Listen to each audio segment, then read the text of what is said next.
Thank you, Peter. And I know Denise is too polite to get the cane out, so I'm going to set my iPhone to start barking at me in 15 minutes, because it's a real danger when you get this receptive an audience and you put 3 professors up in front of it to try to contain them to 15 minutes. But I am losing this. There we go. Uh-oh. I think it's going to come. There we go. Well, I am very honored to have the chance to be asked and to be a keynote at this conference. A couple of preliminary remarks is that you may not know, but ICDE was the sponsor of the very first virtual conference ever held, and it was in 1992 in conjunction with the Bangkok meeting of the ICDE, and I organized it when I was an impoverished grad student because I couldn't afford to go to Bangkok, and I see how much further it's come now to today when these broadcasts are being streamed live and they're being recorded for everyone who can't afford to come here, so I really congratulate the organizers of this conference for that contribution. And second, I really enjoyed the music, and I think that's really been a nice addition to the conference. And as I've thought about music, and I stole this idea from Rob Coper, who talked about how important it was in the 12th century when people started to be able to write down music so that it could be shared, it could transport across generation or across the geography, it could be stored for posterity. And I think that's what's happening with the digitization of content and of interactions in a networked era, and how profound the effects of that are on us. And we're just starting to get our heads around what it really means to live in a network society. And it's been nice to be able to pull back that music illustration. So I'm going to try to get through 4 issues: open educational resource myths, issues that come about when we reuse educational content, and how hard it is to adopt these open educational resources in a really pragmatic way, and to make them a major part rather than just an experimental piece that sits out on the side of our institutions, and identify some of the funding and production and business models for open educational resources. So first, just an overview, and I know that almost everyone in this room shares these values or they wouldn't be here, with perhaps not so much the first one, that we can and must continuously improve the quality, the effectiveness, the appeal, the cost, and the time efficiency of the learning experience. Many of us are involved with organizations that have a history of 30, 35, 25 years, the open university movement, and it's amazing how we've stagnified, and how we've, the innovators of 25 years ago are sometimes the most reactionary people of today. So I think we have to continuously challenge ourselves that we're not doing a good enough job. We're taking too much time for students. We're not being as effective and as efficient as we could and should be. Second, I think the openness that Peter talked about earlier is a big part of student control and student freedom. Giving students choices, opportunities, making them responsible for their own learning is the only key to lifelong learning. And finally, that education for elites is not good enough, and I know that we all share that value. So there's a few OER myths that we love to hold dearly. One of them is that my job is to create original course material, and that's the way I define myself. Wrong. Your job is to create effective learning, and and efficient learning, and how we can make that happen is our continuing challenge. And then my course, my content, my context is so different that I can't use external resources. Wrong again. If we put enough good courseware out there, teachers will use it. We've seen with the excellent early projects from MIT and others founded by the Hewlett Foundation, that just putting the content up there is no guarantee it's going to be used by other people. It's harder to contextualize other people's materials than to create my own. Wrong again. I think that as the tools get more powerful, as we get more sophisticated and able to use them, we will be able to create and customize and contextualize open educational resources a lot better. And finally, the one that if I put my course materials online, someone will steal them. That's if they steal it and use it, I think that's a good thing and not a bad thing. But we don't reuse, and republish. This is a study, 2008, and they were looking at one of the major open educational resource repositories.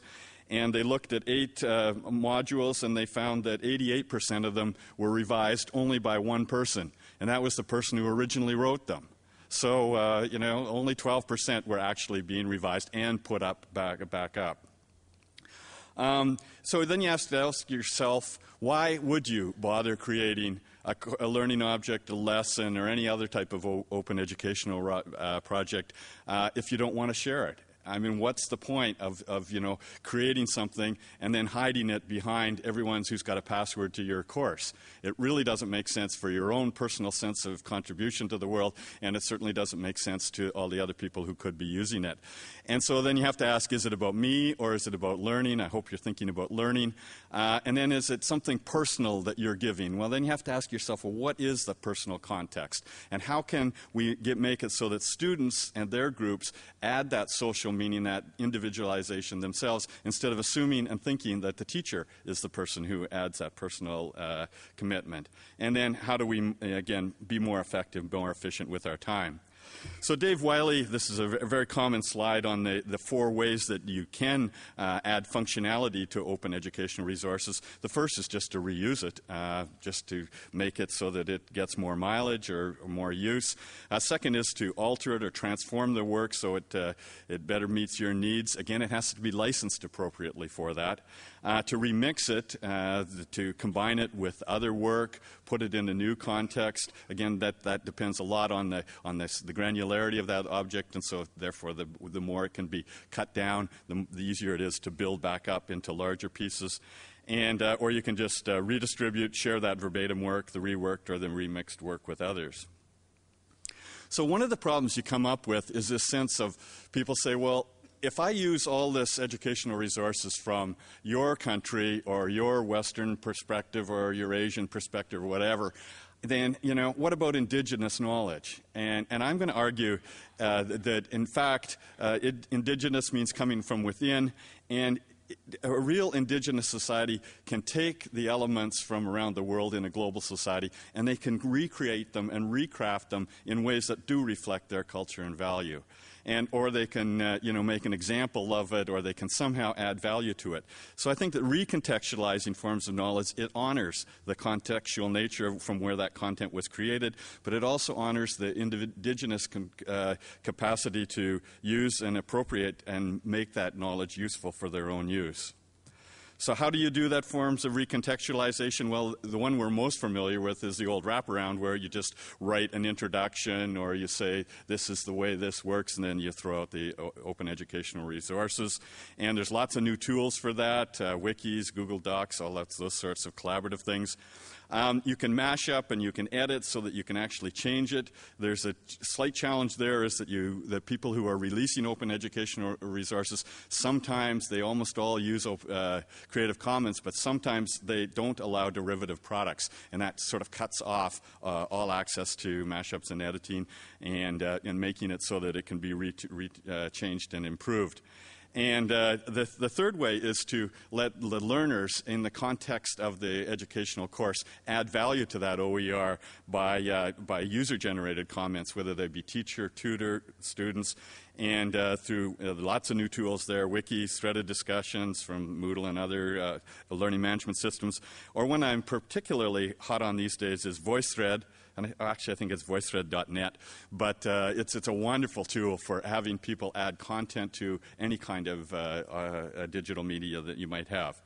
Then there's the contentious use of commercial use. Do we, like for instance, the MIT materials are not licensed for commercial use, but we heard from, I think, the keynote on this first day, that what is the difference between commercial and sometimes commercial use in some countries and some contexts is the most effective, and the way that really learning will change in some countries. So you have to be very careful with this whole idea of banning commercial use through the Creative Commons license. And this is a diagram I created based on a talk I had with Frank Rennie, but he talks about, there's the larger world of learning objects, and of course that's lifelong learning and anything that one can learn off. A subset of that is open educational resource content.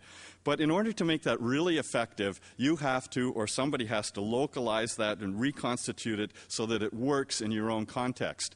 And the major ones, student support.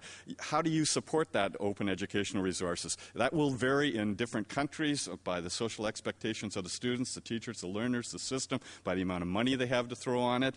And the assessment, how is it evaluated? Is it credentialed? And what kind of forms of assessment are appropriate in your context? The delivery infrastructure, is it supported by face-to-face, by the net, by whatever? The social collaboration, do students get to talk about it or not talk about it? Do they contextualize it themselves?